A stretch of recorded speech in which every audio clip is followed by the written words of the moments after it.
99% of the time when you see a video titled warning, it's usually clickbait, but this one's actually legit. It's based on my own experience. Actually, it's based on my own actions. And I'm making this video as kind of a warning flag to others to not do what I did. Well, what's that, you ask? I'm going to tell you, but first let me set up the issue.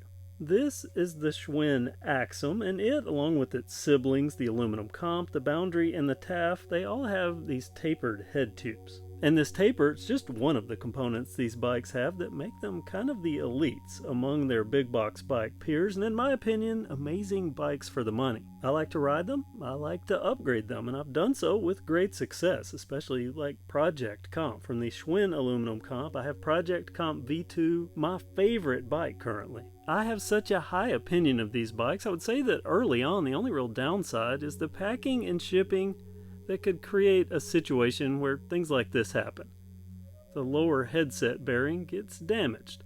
This one is off the Schwinn Boundary. And early on, this was more common than it is now. I've had 6 of these bikes, a couple of Axums, a couple of aluminum comps, and so on. But of the 6, 3, and again, the early models, had damaged headset bearings. And how all this works, this is the bearing, this is the fork off the Boundary, the factory fork, and even though these bikes have a tapered head tube, they ship factory with a straight steer, which means they have a kind of an oddball setup. This is not a standard bearing. Let me see if I can grab a standard bearing to show you the difference. Yeah, here we go. I had to do some digging to find this, but this is that 1.5 inch size down on the taper, and this is a standard 1 1/8 inch straight steer bearing, so you can see quite a bit of difference, and these are very common. As a matter of fact, I buy these by the dozen. Very common, easy to find. This, not so much. Talk about that more in just a second. And how all this works, the fork has a crown race on it, and that race is where the bearing sits, and this is actually the cup that's pressed up in that headset. It's at the bottom of that headset, so the bearing sits in that, and see, it's nice and easy, free moving. And it gives the fork and handlebars an easy way to turn and pivot on this bearing. And I've mentioned that this is an oddball bearing. So I had a few people early on, I assumed this was more of a problem back when these bikes first came out, and that they've either alleviated it with new packing or potentially new bearings, because this is the same bearing, but this is off the Schwinn Axum bike that I received, I think, 3 to 4 months after I got the Boundary. And you can't tell on camera, but this is a far better made bearing. It feels stronger. It doesn't flex like this one does. So maybe they improved the bearings, whatever. But if someone did have a problem, they could request a new bearing from Schwinn. I had quite a few people email me about that early on, and that's kind of tapered off. It's kind of a rare thing now, or at least not any more common than any other bike that may have a damaged bearing from shipping. So if you need this bearing, if you need a replacement, Schwinn Support is the company or the place to contact to get this, because like I said, oddball. But they can provide a replacement, and you want to get a replacement, not use it like this, and I'm about to show you why. Let me throw in one disclaimer. When I talk about damaged bearings and what I'm about to talk about, the only reason I even used these was because I knew I was going to be upgrading soon. This is the fork off the aluminum comp. I rode this bike just enough to get a feel for it, to get kind of a baseline, and I knew that's all I was going to ride it, and to get video footage, and then I was going to start upgrading it. The same with the Boundary. And 2 of the 3 bearings, other than missing 2 ball bearings in there, they're straight, they didn't have any other signs of damage, and they seemed to work okay within the headset. So that led me to, since I was going to be upgrading, to just go ahead and use them to get the footage that I needed and the experience that I needed. Note here, don't do that, even if you're only trying to get a baseline experience. It turns out I was creating an issue I wasn't aware that I was creating. Because while I did stick with my plan and start upgrading the aluminum comp almost immediately after my initial experience with it, the Boundary, that kind of got postponed a bit, set off to the side. So it maintained its factory format, which it's actually a pretty decent bike. Ride-wise, I mean, I wouldn't pound it out hard on a trail, but it's a decent bike out of the box. So it got set off to the side with the factory fork, with the damaged bearing, and I forgot that the damaged bearing was there, so I just kept riding it. So quick recap, the aluminum comp has been upgraded. So the factory fork is off of it, The Boundary, it's been upgraded. It's months and months later, but I did ride it for quite a bit longer than I anticipated with this factory damaged bearing in it. But I've since upgraded it, so this fork is just shoved off to the side. Cue a KevCentral viewer that wants to know if the crown race on the aluminum comp fork is removable. Well, I tried. I tried and I tried and I failed. So I took it to the local bike shop where they tried and they failed.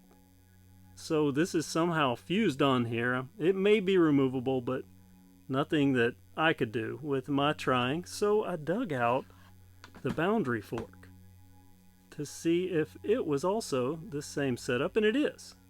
So that's going to be difficult to remove as well, but while I was looking at it, I discovered something. Now remember, this bearing, it goes on this crown race and moves inside that cup, and also remember this bearing is damaged.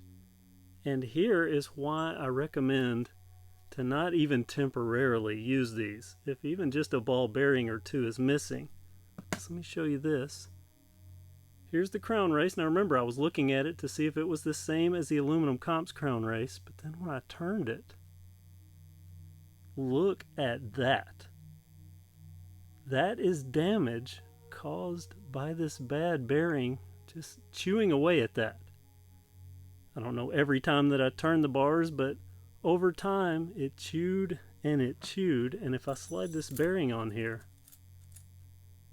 look, that matches up perfectly, those little flutes, with the damage there. And this could create a huge problem, because just imagine if either another one of these balls pops out, or more importantly, and more likely, a chunk from this metal comes out, gets lodged between the crown race and this bearing, possibly even another piece. Gets lodged between the crown race, the bearing, and the cup. This could freeze. And that, of course, could be very bad. And I'll give you an example using this little thing and a story that I found on the internet. There is a guy, he's a NASA engineer, so literally a rocket scientist, I guess. He works about 60 miles north of me. Now, I don't know him, don't have any affiliation, but he did an interesting thing. He took a bike and he reversed, where if the handlebars go left, the front wheel goes right. If the handlebars go right, the front wheel goes left. And what he did this for was to show that there's kind of a mental thing that goes on with humans in general, that if something is reversed that you're used to, it messes with the mind and you just can't do it. Now, he was actually able to learn over time, had to relearn how to ride the bike, and he was able to learn that when his handlebars went left, that his tire went right, but then he ran into an opposite problem. When he put it back normal, he couldn't ride a bike again. So I say all that because just imagine, I'm on a trail or I'm riding the bike, and one of these pieces, these little chunks from this damage on this fork, locks all this up. Well, what's going to happen when I go left? Let's say I'm trying to avoid a tree and I move my handlebars, but they don't move. So I'm anticipating this action, but this happens. Not good. And that is why this could be a bad thing and why I'm making this video. And by the way, talk about problems, look how loose the headset is here on this little bike. And this bike, don't know if you can see it.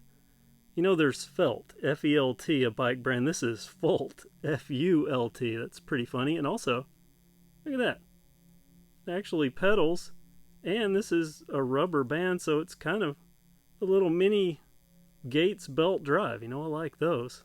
So pretty cool. Maybe this should have priority on it or something like that instead of Fult, F-U-L-T.